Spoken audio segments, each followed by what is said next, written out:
Hello, I'm Wajahat Ahmed. I'm a visiting faculty at OP Jindal Global University. The title of the module is National Legislative Framework for the Rights of the Migrants. So let's look at the intended learning outcomes of the module.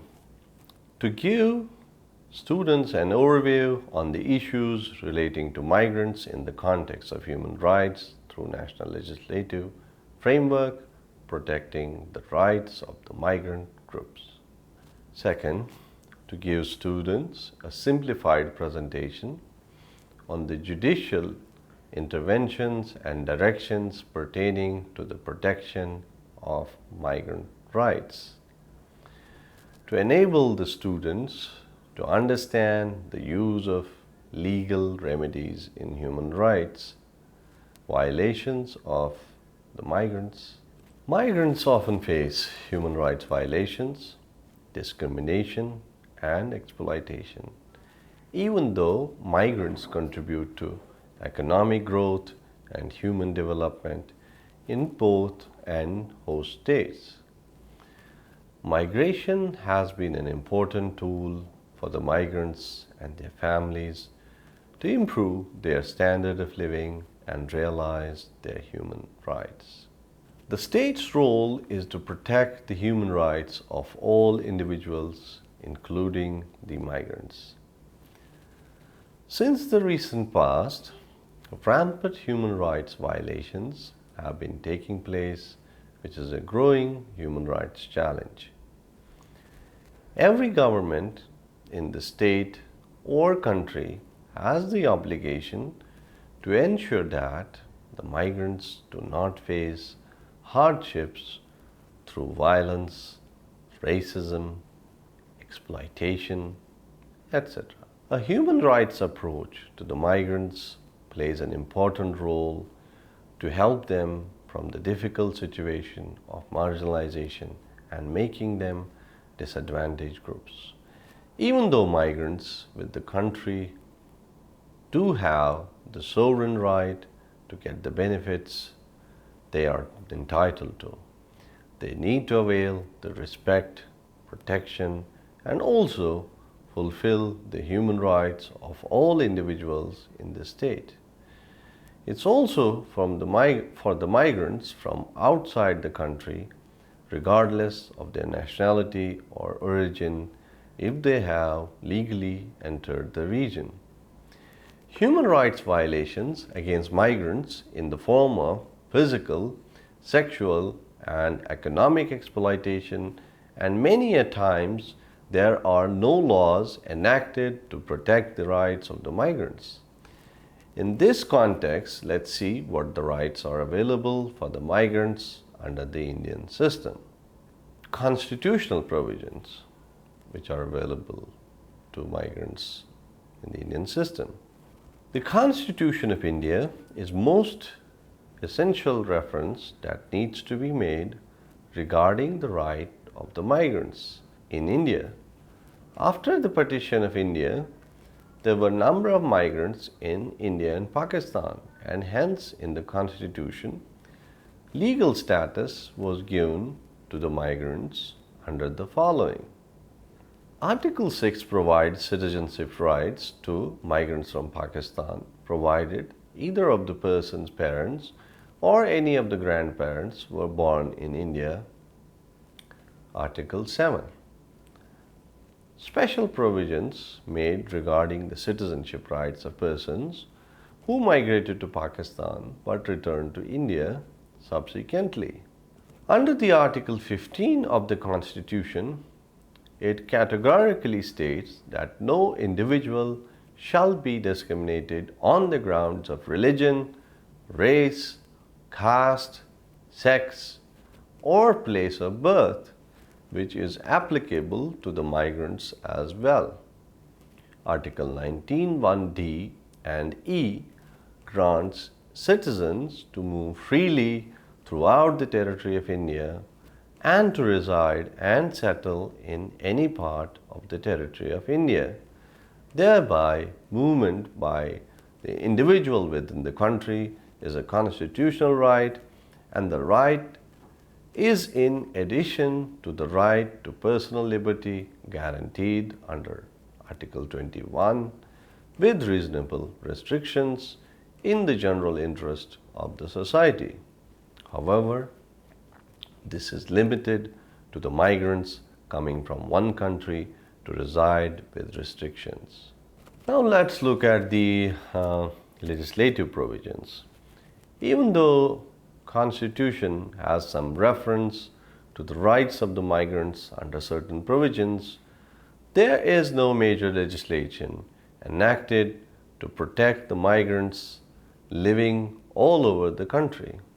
As per the census of 2001, 342 million people moved to various regions within the country, out of which 1,446,224 million migrated for reasons of employment. Now let's look at the legislative framework applicable for interstate migrants. One of the most important sectors which provide employment for these migrant workers in search of jobs is the infrastructure sector. Such an employment attracts a few welfare legislations like the building and other construction workers, regulation of employment and conditions of service, Act 1996. The Contract Labor, meaning Regulation and Abolition, Act 1970, and the Interstate Migrant Workmen, meaning Regulation of Employment and Conditions of Service, Act 1979, which have been enacted for the welfare and benefit of migrant laborers. But the lack of awareness of these workers, accompanied by the absolute disregard about the welfare of these laborers by the authorities of the state, ensure unchecked exploitation of these workers, violating all the legislations. Government of India in 1979 enacted a special legislation for the interstate migrant workers known as Interstate Migrant Workmen, Regulation of Employment and Conditions of Service, Act 1979. Under the law, some of the special provisions and safeguards have been entitled for the interstate migrant workers apart from other labor legislations, which is common for all are as follows. All recruiting agents recruiting 5 or more persons in a state for the purpose of employing him in any establishment situated in another state are required to obtain a license from the licensing officer of the originating state. Registration of all principal employers, contractors employing migrant laborers. Licensing of contractors. No contractor can recruit any migrant laborers without obtaining license from the appropriate government. Issue of passbook affixed with a passport size photograph of the workman indicating the name and the place of the establishment where the workman is employed. The period of employment, rates of wages, etc. to every interstate migrant workman.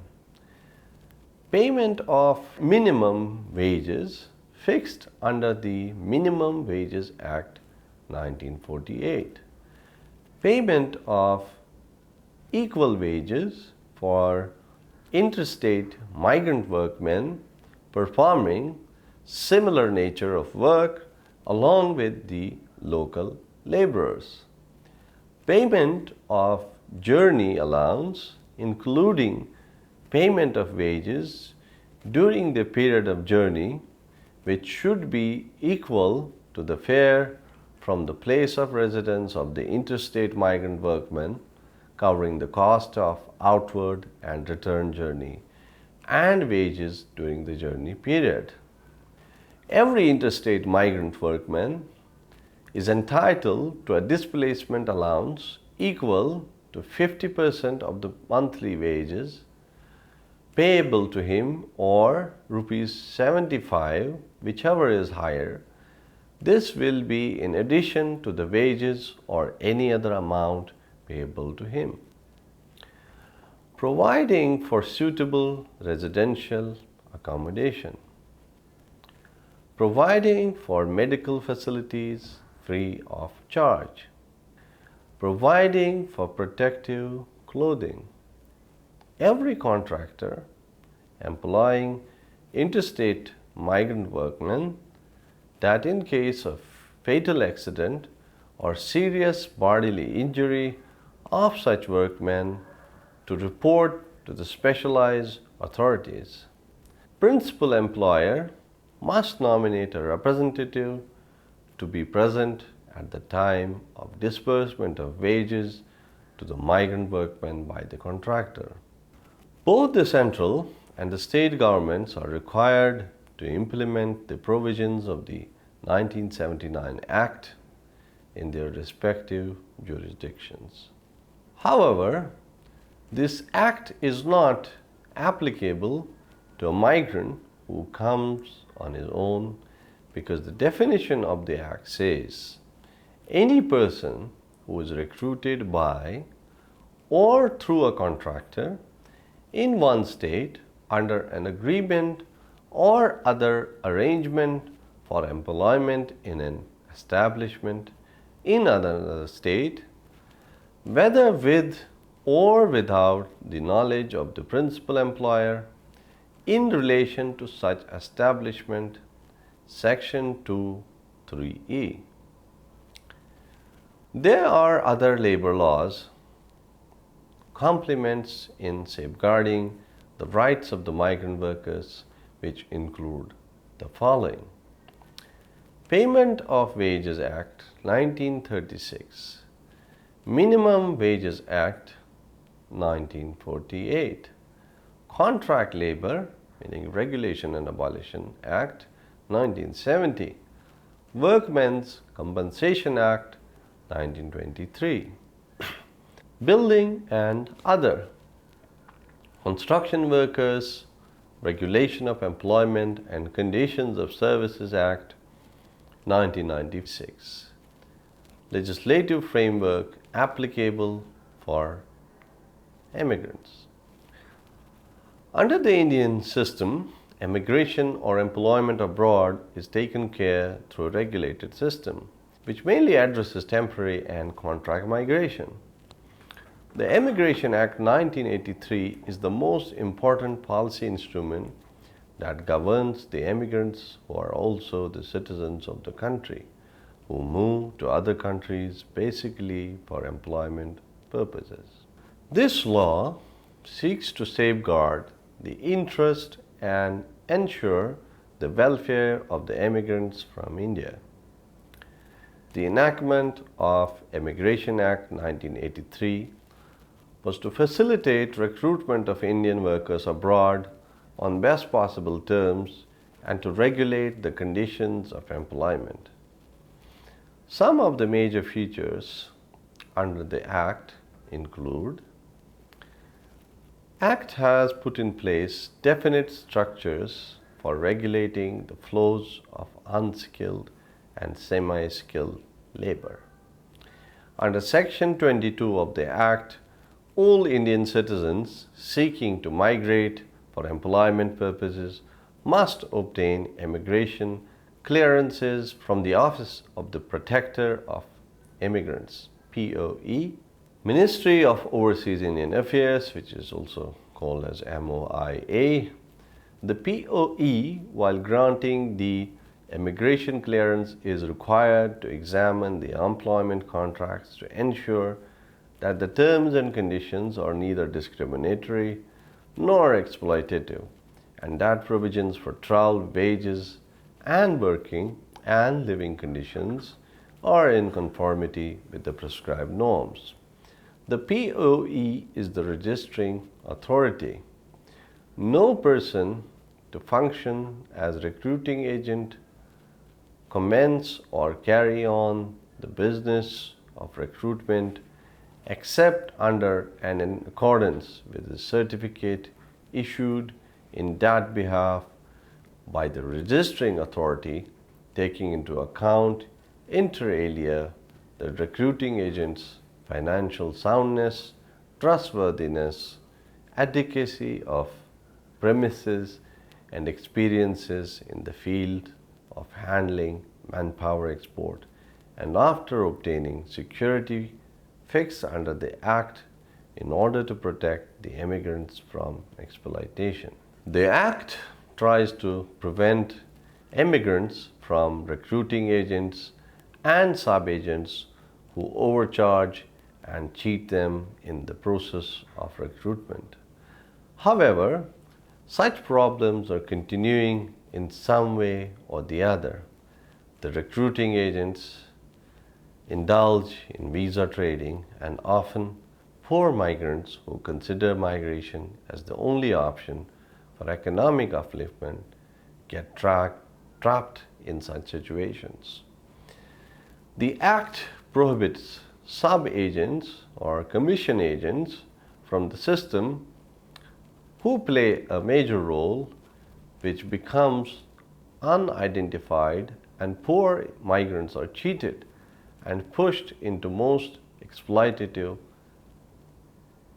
occupations. We can see most recruitment offenses reported in India are committed by these middlemen and broker agencies who work for the recruiting agents, but they are not accountable for such violations. The Act in the current form is mostly regulatory in nature, which does not function on other issues regarding the welfare of the migrant workers and their families. Further, the MOIA over the years has initiated special measures to protect the migrants through schemes and other indicatives, which is discussed in Module 5. Now let's look at the landmark case laws and judicial conservations on the rights of the migrants.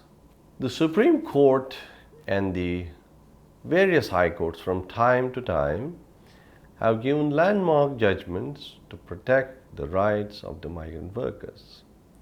Courts have looked into social welfare of the marginalized and the plight of the poor workers in a number of cases.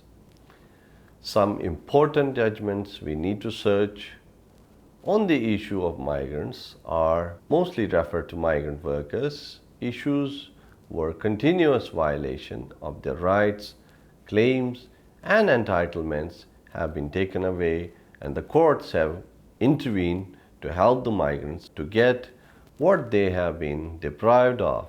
In the most of the cases, the honorable courts have observed that the state is under constitutional obligation to see that there is no violation of the fundamental right of the workers, majority of whom are migrants belonging to the worker section who have been deprived of minimum wages, better working and living conditions, etc.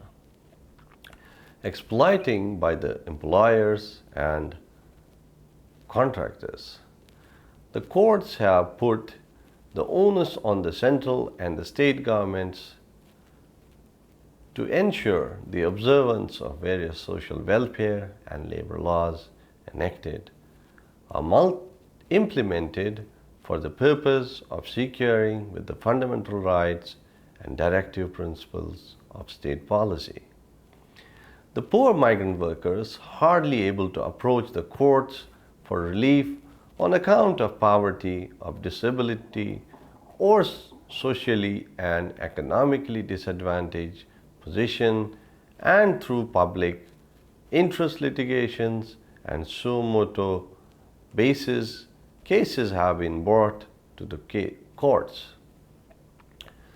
The following cases mentioned below courts issued a number of directions to the concerned authorities and the contractors for the exploitations migrant workers face and gearing up the governmental mechanisms to observe and implement the labor laws meant for the welfare of the migrant workers. Let's summarize now. This module helped to get us an overview on the issues relating to the migrant workers in the context of human rights through national legislative framework protecting the rights of the migrant groups.